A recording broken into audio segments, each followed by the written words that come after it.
Ассалаумалейкум, құрметті көрермен. Алдағы жарты сағатта баспанаға бағыт бағдарламасы сіздермен бірге болады. Эфир тізгіншісі мен Дәулет Төлеутайұлы. Жер алып, үй саларда нені ескеру қажет? Өзіңізге тиесілі жер телімі мен үй құжаттарын рәсімдеуді білесіз бе? Бұл сұрақтың жауабы баспанаға бағытта. Ал халықтан сауал бөлімінде шағын және орта бизнеске көрсетілген қолдаулар мен жеңілдіктер жайлы айтып беремін. Коронакризистің әсері қандай болмақ? Егер де бүгінгі тақырыпқа қатысты сұрақтарыңыз бен пікірлеріңіз болса, тікелей эфирге хабарласыңыздар. 75-76-30, 75-76-56 тікелей эфир нөмірі, ал Нұр-Сұлтан қаласының коды 71-72 екенін ескерткім келеді. Сондай-ақ Инстаграм әлеуметтік желісіндегі баспанаға бағыт парақшасына да хабарлама жіберіңіздер. Экранда көрсетілген WhatsApp нөмірімізде де сауал жолдасаңыздар болады. Видео сауал жіберіңіздер, бізге хабарласып, хат жолдаған кез келген көрерменнің сауалына біз өтінішіне жауап береміз.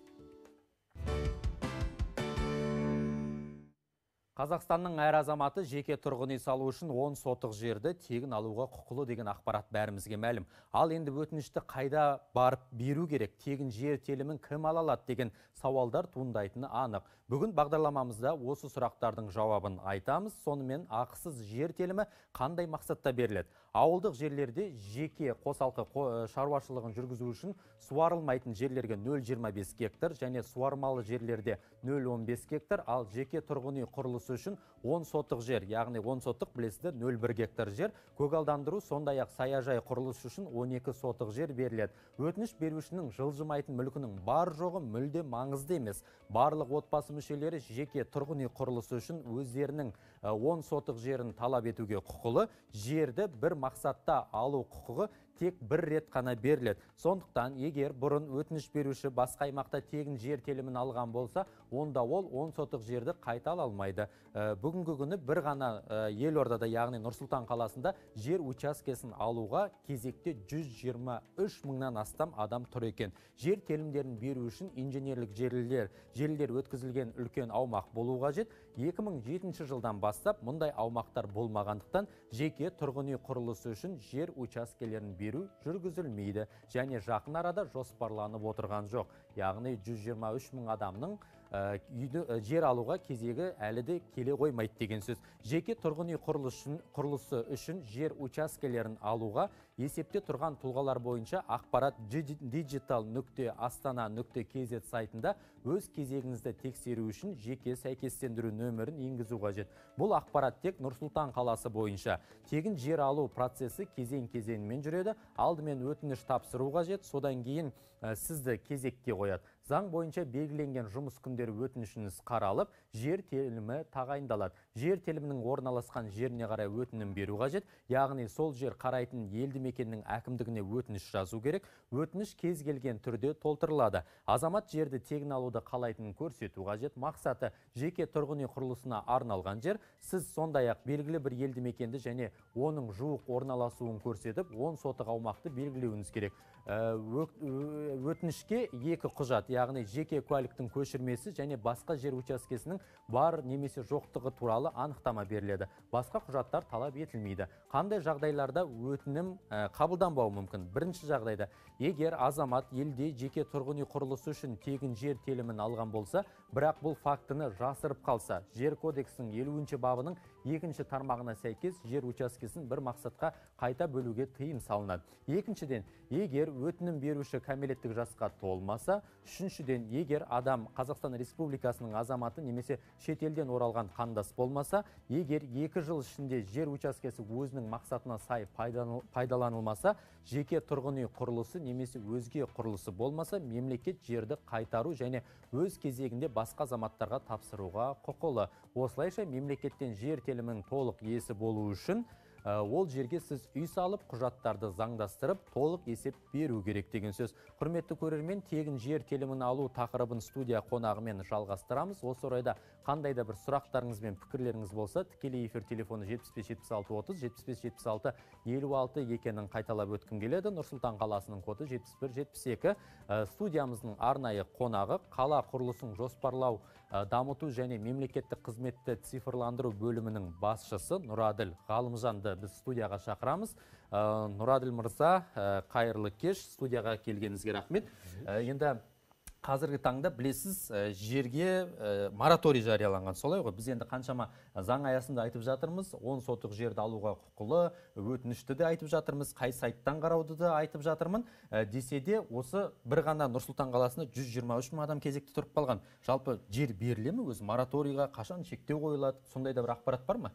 Енді 123 мың деген санға келсек, қазіргі кезде соңғы ақпарат бойынша 124 мыңнан асып кетті. 1000 адам қосылып кетті ме? Иә. Енді жер... Бүгінгі эфирден кейін тағы бір 5000 адам қосылатыны сөзсіз онда. Бірақ жер қашан беріледі? Жер берілуі туралы енді қазір нақты айта алмаймыз. Өйткені бастапқыда 2007-де мораторий болғандықтан жер беріліп жатқан жоқ. Алдында сіз өзіңіз айтып кеткендей, дайын үлкен алқаптар жоқ болғандықтан жер берілмейді және адамдар осы арнайы кезекке қойылып жатыр. Біз өзі Қазақстан территориясы әлем бойынша 9-шы орын аламыз деп мақтанамыз, әлемге жер саламыз, бірақ өз ел тұрғындарымызға жердің өзі жетпей жатады. Тіпті мен де кейде әзілдеп те жатам, жер аламыз деп жатқанда ел азаматтарының қаншасы жер алып кетіп жатыр. Ал енді бұл мораторий алынып тасталуы мүмкін бе алдағы уақытта? Жоқ, жаңағы айтып кеткендей, арнайы бір мораторий деген құжат болған жоқ. Сондықтан оның белгілі бір әрекет ететін мерзімі де ескере алмаймыз оны. Оны айта алмаймыз. Жақсы, енді президенттің жарлығымен алдағы уақытта жер беріліп жататын болса, осы мемлекеттен тегін жер берілген жағдайда қанша уақытта оны заңдастыру болмаса, қанша уақытта үй салу мүмкіндігі бар?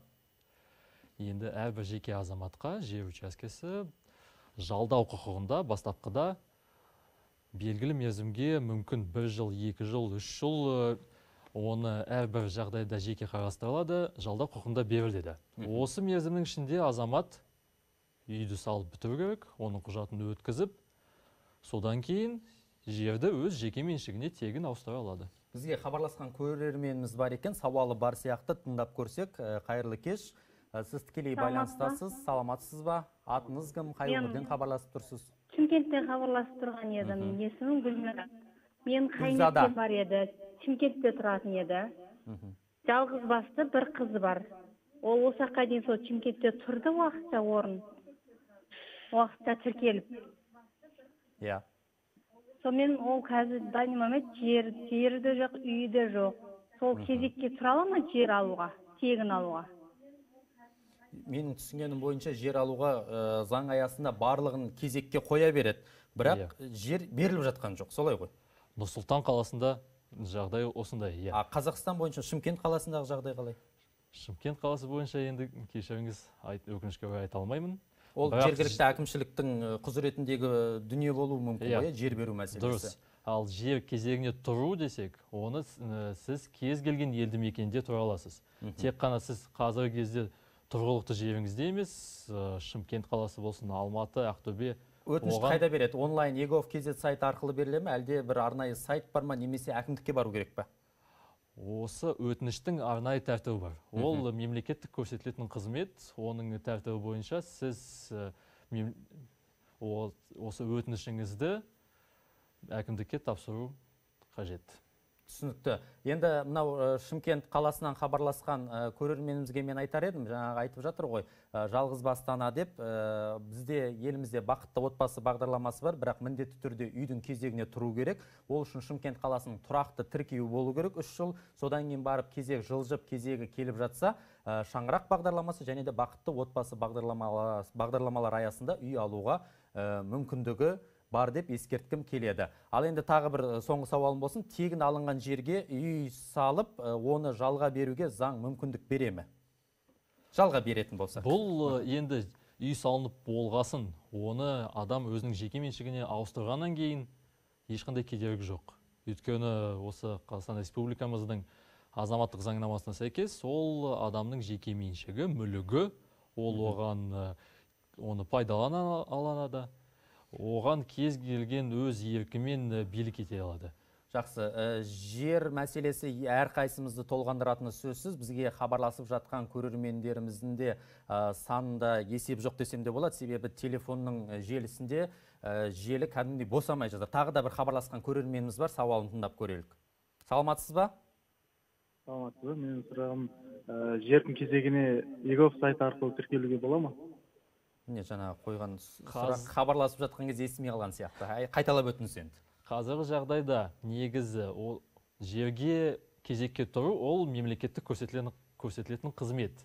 Жақын арада оны ЕГОВқа шығарады. Бірақ алайда сіз алайда жер берілуі екі талай деп айтқысы келіп тұр Нұраділ мырзаның сөзін ашық болса. Бізге міне хабарласқан, яғни Инстаграмға да сұрақ келіп жатыр. Инстаграмға келген сұрақ: сәлеметсіз бе, мен жер аламын деп кезекке тұрғанмын, жерді қаланың шетінен бердім. Міне алып жатқанда кейбір адамдар бар, мүмкін ауыл аймақтан да алуы мүмкін ғой, оны тапсырып қайтадан басқа жерден алсам бола ма дейді. Сол берген жері ұнамай қалып тұр ғой. Енді осындай жағдайды жеке қарастыру керек. Оны сіз жергілікті әкімдігіңізге барып қарастырасыз. Осы жердің сізге ұнамағанына маңызды себеп болған жағдайда оған ешқандай кедергі жоқ деп ойлаймын. Бізге тағы хабарласқан көрерменіміз бар екен. Қайырлы кеш, сіздің сауалыңызды тыңдауға дайынбыз. Саламатсыз ба? Ассалаумағалейкум. Жер алып үй салу дейсіздер. Біз жер алсақ, қайта өзіміз үй салып алатын едік. Мен Астанада тұрамын. Сіз сол 124 мың адамның біреусіз ба, әлде кезекке енді тұрғыңыз кеп тұр ма? Біз кезекте тұрып қойғанбыз, осыдан неше жыл бұрын? 3 жыл или 4 жыл бұрын. 124 мың адам бірі болып тұр ғой. Аха, сауалыңыз? Сол қайта біз жер алсақ, үйімізді өзіміз салып аламыз. Сол қалай көмектеріңіз келіп бізге? Біз жаңағын айтып отырмыз. Енді көбінің қыспаққа салып жатқан сол ғой. Өзімізге жер берсе, үйді де өзіміз соғып алатын едік деп бізге қаншама көрерменіміз хабарласып, сауалдарында жолдап жатады. Десе де Нұр-Сұлтан қаласынан қазір ешқандай жер беріліп жатқан жоқ. Жаңағын айтып өттік. 124 мың адам үй емес, жердің кезегінде тұр екен. Тағы хабарласқан көрерменіміз бар. Саламатсыз ба? Желі үзіліп кеткен секілді. Егер көрерменіміз болмаса, мына Инстаграмға да сауал келіп жатыр.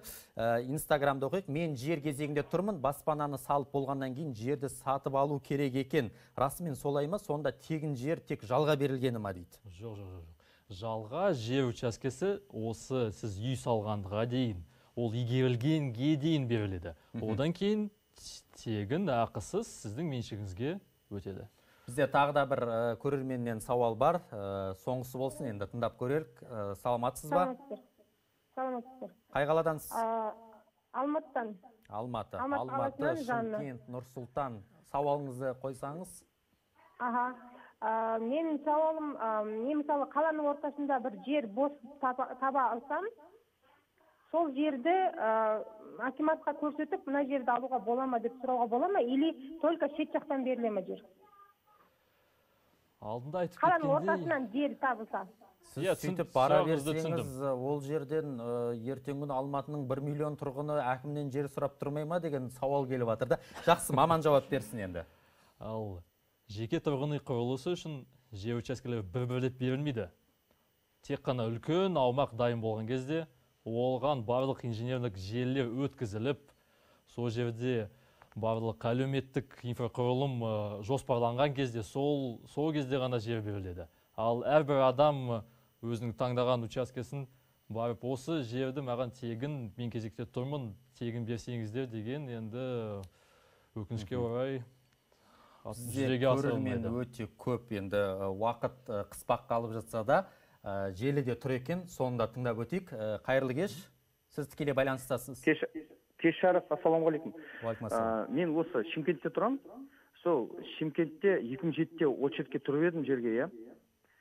Енді ол очеред пока бермей тұр, ол менің кезегім келмей тұр. Соны Астанаға ауыстыруға бола ма сол кезекті? Сіз Астанаға ауысып, ана 124 мың адамның санын көбейтіп қайтесіз десеге, мәселе Астанаға ауыстыруға болады заң аясында, бірақ үй беріліп жатқан жоқ. Жаңа мен айтып өттім ғой, кез келген жерден жер алуға мүмкіндік бар. Әлде қалай? Кезекке, кез келген жерден кезекке тұруға болады. Бірақ та оны бір қаладан сіз екінші қалаға ауыстыра алмайсыз.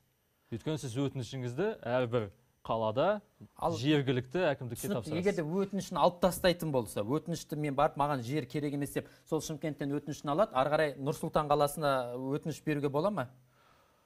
сол Шымкенттегі өтінішті алмай қой. Осы Нұрсұлтанға келіп, сіз өтініш тапсыра аласыз. Шымкенттегі өтінішіңіз кезегіңіз тұра берсін. Жер берілмейді Нұрсұлтан қаласында. Жақсы, Нұраділ мырза, уақыт бөліп көрерменнің көкейінде жүрген сұрақтарға жауап берген үшін рахмет. Студиямызда қала құрылысын жоспарлау, дамыту және мемлекеттік қызметтерді цифрландыру бөлімінің басшысы Нұраділ Ғалымжан қонақта болды. Рахмет сізге, сау болыңыз. Жер үй салу үшін тек тегін жер емес, сондай-ақ мемлекеттен жеке меншік жер учаскесін сатып ала аласыз. Мемлекеттен сатып алынған жердің барлығы үй салуға жарайды деп айта алмаймыз. Жер үй салғалы жатқандар жиі ескермейтін жерге қатысты талаптар бар. Соны ескермеудің салдарынан азаматтар салынып қойған үйінен айырылып қалып жатады. Сонымен жерді сатып алмас бұрын не істеу керек? Жер телімінің зерттелген биологиялық, геологиялық ерекшеліктерімен танысып алу керек. Таңдалған жер телімі заң бойынша тұрғын үй тұрғызып, шаруашылық жүргізуге арналғанына көз жеткізу қажет. Әйтпесе мемлекет қажеттілігіне тартып ала алады. Сол жерде болашақта жол салынбайтын, жергілікті атқарушы органдарынан, соның ішінде сәулет және қала құрылысы басқармасынан біліп алған дұрыс. Жер үй салуға байланысты мамандар тағы қандай кеңестер береді екен? Келесі бейнематериалдан бірге көрейік. Іңкәрбек Қажымұқан 5 жылдан бері құрылыс саласында еңбек етіп келеді. Ол үйді жөндеу жұмыстарынан бастап, көп қабатты пәтерлердің құрылысы мен жер үйлерді салу жұмыстарының қыр-сырын әбден меңгерген. Басты нәрсе жер алғаннан кейін негізі маманның көмегіне жүгінген дұрыс. Себебі құрылыста жер телімінің шетінде қызыл сызық деген сияқты ұғымдар бар. Оған мысалы белгіленген нормалар бар. Қызыл сызықпен ара қашықтығында жаңағы сол инфрақұрылымдар немесе көшедегі канализация сияқты жаңағы инженерлік желілер өтуі мүмкін. Соған басты назар аудару керек. Жер алып үй тұрғызу жеңіл көрінгенмен, аз уақытта біте қоятын оңай жұмыс емес. Үйдің құрылысын бастамас бұрын ең алдымен іргетасын қалауға үлкен мән берген жөн. Осы Астананың төңірегіндегі ауылдарда кейбір кісілердің жіберетін қателіктері іргетасты жердің бетіне орнатып атады. Бұл өте үлкен қателік, өйткені жердің жалпы қату тереңдігі дейміз. Қазақстанда әрбір аймақта әртүрлі беріледі. Жаңағы сол қату тереңдігін есептемеген жағдайда жер қыстың күні тоң жүрген кезде үй ары бері ойнауы мүмкін. Сол кезде жаңағы жарықшақтар пайда болады, трещиналар пайда болады дегендей. Көп қабатты үйлердің құрылысы сияқты жер үй тұрғызуда да өзіндік талаптары мен ережелері бар. Сол себепті құрылыста қаражат үнемдемей, маманның көмегіне жүгіну маңызды. Кірпіш қалаған кезде саңлаулар, жаңағы қашықтықтар немесе бекітпелері дұрыс болу керек. Бүкіл жаңағы талаптар бар. Бетон құйған кезде немесе төбесіне бетон құйған кезде оны жаңағы темір бетон ретінде жаңағы арматуралармен дұрыстап құйған дұрыс болады. Құрметті көрермен, есіңізде болсын, өзен жағасынан, жер асты суынан және жоғары вольтты тізбектің астынан 25 метр қашықтыққа дейін құрылыс жүргізуге болмайды. Егер талап бұзылып, тұрғын үй салынып қойса, оны заңдастыру сізге қиынға соғады. Егер таңдалған жерге су, газ, электр желісі сияқты инженерлік коммуникация жүргізу әкімдіктің бас жоспарында белгіленген болса, жергілікті атқарушы орган олармен қамтамасыз етуге міндетті. Кей жер телімдеріне жүргізілуі тиіс желілер қарастырылмауы да мүмкін. Ондай жағдайда жер иесі қажет коммуникацияны өзі жүргізіп алу керек. Сондықтан жер таңдағанда мұны да ескерген жөн. Құрметті көрермен, жер мәселесіне байланысты айтылған пайдалы ақпараттарымыз бен кеңестеріміз кәдеңізге жарап қалар. Ал дәл қазір бізде шағын жарнама, экраннан алыстамаңыздар. Тікелей эфирдегі бағдарламамызды одан әрі жалғастырамыз. Коронакризис кез келген сала, кез келген адам үшін сынақ болды. Біреуді шаш етектен шығынға батырса, біреулерді байытты. Елімізде ең көп зардап шеккендер шағын кәсіпкерлік субъектілері екен. Оның ішінде қызмет көрсету саласы болып отыр. Өздеріңіз білетіндей, халықтың табысын арттырудың негізгі көзі шағын және орта бизнес болып отыр. Пандемияға дейін республикамызда 1 миллион 200 мың шағын және орта бизнес субъектілері жұмыс істеп, 3,3 1,2 миллион адамды жұмыспен қамтыған екен. Яғни еліміздегі еңбекке қабілетті әрбір үшінші адам табысын осы саладан тауып отырды. Дүниежүзілік банктың мәлімдеуінше әлемдік бизнестің 90%-ын шағын және орта бизнес өкілдері құрайды. Коронавирус салдарынан елімізде кәсіпкерлердің де бизнесі қатты шығынға батты. Мұндай жағдайдың алдын алу үшін президент тапсырмасы бойынша дағдарысқа қарсы шаралардың 3 топтамасы қабылданып іске асырылуда. Бұл халық пен бизнесті қолдау жөнінде шұғыл шаралар, әлеуметтік экономикалық тұрақтылықты сақтау жөніндегі жедел шаралар және экономикалық өсуді қалпына келтіру жөніндегі кешенді жоспар. Осының арқасында 700 мың кәсіпкер салықтық жеңілдік алды. Зиян шеккен салалардағы қарыз алушылардың 80% кредиттерді төлеу мерзімі кейінге шегерілді. Кәсіпкерлердің 40 мыңға жуық жобасы қаржыландырылды. Кәсіпкерлерді қолдау үшін бизнестің жол картасы 2025, қарапайым заттар экономикасы, бастау бизнес бағдарламалары жалғасын табуда. Мысалы, осы жылдың қаңтар айында бизнестің жол картасы 2025 бағдарламасы жобасы аясында 60 миллиард теңге сомасына, яғни 333 жоба несиелендіріліп, 326 жоба кепілдендірілді. Қарапайым заттар экономикасы жеңілдікпен несиелендіру бағдарламасы бойынша бүгінде 707 миллиард теңге сомасына 2801 жоба мақұлданды. 528 миллиард теңгеге жуық ақша сомасына 2243 жоба субсидияланды. Сондай-ақ кәсіпкерлерді қолдау мақсатында тегін гранттар, яғни қайтымсыз ақшалар да берілуде. Басқа қандай жеңілдіктер қарастырылған? Бұл жайлы студия қонағы Нұр-Сұлтан қаласы кәсіпкерлер палатасы директорының орынбасары Бейсен Жолболдиев жауап береді. Бейсен мырза, студияға қош келдіңіз. Қайырлы кеш. Енді бірден көрермендеріміздің қойған сауалдарына қойсам деп тұрмын сізге. Пандемия елдегі бизнес ахуалға қалай әсер етті? Жалпы әлемде қызмет көрсету саласы көбірек зиян шеккенін білеміз. Оның ішінде біздегі мынандай кәсіп түрлері карантинге төтеп бере алмады деп нақты айта аласыз ба? Жалпы енді Қазақстан бойынша енді бүкіл мемлекетте әрине Қазақстанда да осы кіші және орта бизнес қатты күрделі зардап шекті деп айтуға болады. Өйткені өзіңіз атап өткендей, Қазақстан бойынша 700 мыңнан астам кәсіпорындар осы салық жеңілдіктерін қабыл алды. Одан бөлек карантин басталғалы, наурыз айынан бастап өткен жылдың бізде көптеген салық жөнінде, одан бөлек өздерінің кредиттерін шегеру, қосымша жалдалып отқан кәсіпорындарға жыл соңына дейін егер мемлекеттік болса, оларға толығымен босатылды. Сол сияқты көптеген жеңілдіктер берілді. Әрине қосымша бизнестің жол картасы өте бұл кәсіпкерлерге нақты көрсеткен бұл нәтижелі бағдарламалардың бірі деп айтуға болады. Сол бойынша салық толығымен алып тасталды. Яғни бұрын таңда белгілі мемлекеттің бекітілген салалар ғана бойынша кредит беретін болған, ал бүгінгі таңда осы пандемияға байланысты барлық салалар кредитті алуға мүмкіндік беріп отыр.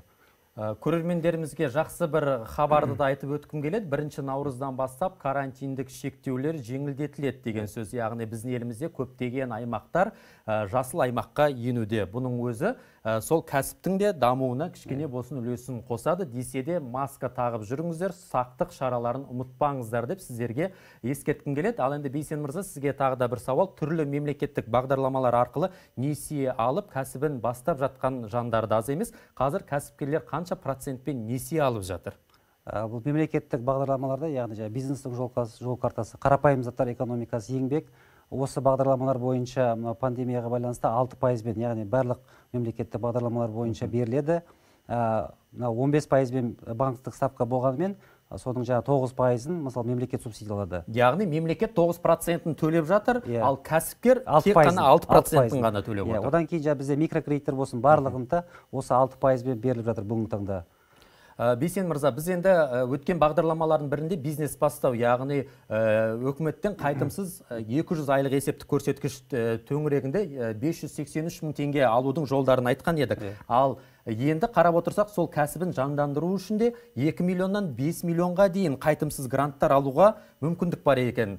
Сол туралы да қысқаша айтып өтсеңіз. Бұл гранттар бизнестің жол картасы бағдарламасы шеңберінде беріледі. 2 миллионнан 5 миллион теңгеге дейін. Бұл жаңағы өздерінің үкіметтен бекітілген белгілі бір салалар бар. Осы салалар ғана қарастырылған. Өткен жылы мысалы Нұр-Сұлтан қаласында 260 миллион теңге бөлінген болатын. 75 жоба мақұлданып, қазіргі таңда ол өз бизнестерін бастау үстінде. Енді жалпы Нұр-Сұлтан алатын болсақ, экономикасы сервистік қызмет болғандықтан бізде экономиканың 47% осы қызмет саласында еңбек етуде. Кіші және орта кәсіпкерлерде Нұр-Сұлтан қаласында бізде 400 мыңға жуық адам қызмет етеді. Яғни бұл Нұр-Сұлтан қаласының 65%-ын яғни құрап отыр. Яғни жұмысшылардың 65%-ы осы кіші және орта кәсіпкерлерде жұмыс жасайды. Түсінікті. Осы мынау көптеген көрермендеріміз болмаса осы бизнес бастаумен оқып кәсібін ашып дамытып жатқан жандарда аз емес екенін ескерткім келеді. Бастысы ол ақшаның барлығы мемлекеттен қайтымсыз екен. Бірақ енді ол қайтымсыз деген ақшаның да сұрауы бар. Сіз мемлекет бергеннен кейін сіз кәсіп бастауыңыз керек, ары қарай әрекетке берекеттеп әрекетке көшу керек. Себебі көптеген көрермендеріміз бар. Сол ақшаны алып алып түк істемесе де бола ма деп те бізге жазып жататын көрермендеріміз бар WhatsApp-қа. Сондықтан да керісінше кәсіп ашатын болсаңыз, оның табысы еселі болатынын да айтқым келеді. Шағын бизнес өкілдеріне арналған инновациялық, осы жаңа айттым ғой, гранттың 2 миллион, 5 миллион гранттардың өтінім беру қашан басталады? Өткен жыл бізде тамыз айында болған. Биыл осы маусым, шілде айларында басталады деген жоспар бар. Ол жерге жалпы мынау атамекен тарапынан берілетін сертификат қажет, ең басты. Одан кейін жеке кәсіпкер болу керек, немесе жауапкершілігі шектеулі серіктестігі болу міндетті. Одан бөлек, егер мынау жас мамандар болсын, әлеуметтік жағдай төмен азаматтарға ғана шектеу жоқ, қалғандарға 10%-ық өзінің үлесі болу керек, ол міндетті түрде. Мысалы, 5 миллионға өтініш беретін болса, өзінің жеке шотында, өздерінің жеке кәсіпкерінде кемінде 500 мың теңге болуы міндетті. Сол сияқты бизнес жоспары болу керек. Одан кейін ол бизнес жоспарларын қорғап, қорытындысы бойынша тиісті шешімдер қабылданады. Бейсен мырза, сізге бір сауал қойғым келіп тұр. Осы коронавирус, жалпы пандемия кәсіпкерлік психологияға қалай әсер етті? Көбі қазір онлайн жүйеге де ауысып жатқан сияқты, арнайы пәтер немесе орын жалдамай дегендей. Өкінішке орай пандемияның әсерінен біз қазір үнемі сауалнама жүргізіп отырамыз. Осы жыл басында сауалнама өткізген кезде бізде Нұр-Сұлтан қаласы бойынша 4,5 мың кәсіпкерді сауалнама өткіздік. Қорытындысы бойынша біз керісінше бұрындарда мысалы жеңіл кредиттер, одан кейін көптеген мемлекеттік жәрдемдерді күту керек болса, қазіргі таңда оларға жұмыс беру, яғни уақыттарын шектемеу, содан кейін демалыс күндері жұмыс жасау сияқты. Бейсен мырза уақытында өз мәресіне жетіп қалған. Сізге студиямызға келіп ақпарат берген үшін алғысымызды білдіреміз. Құрметті көрермендер, осымен бізге берілген уақыт өз мәресіне жетті. Баспанаға бағыт беру бізден, әрекет ету сіздерден. Үйлі болайық, күйлі болайық.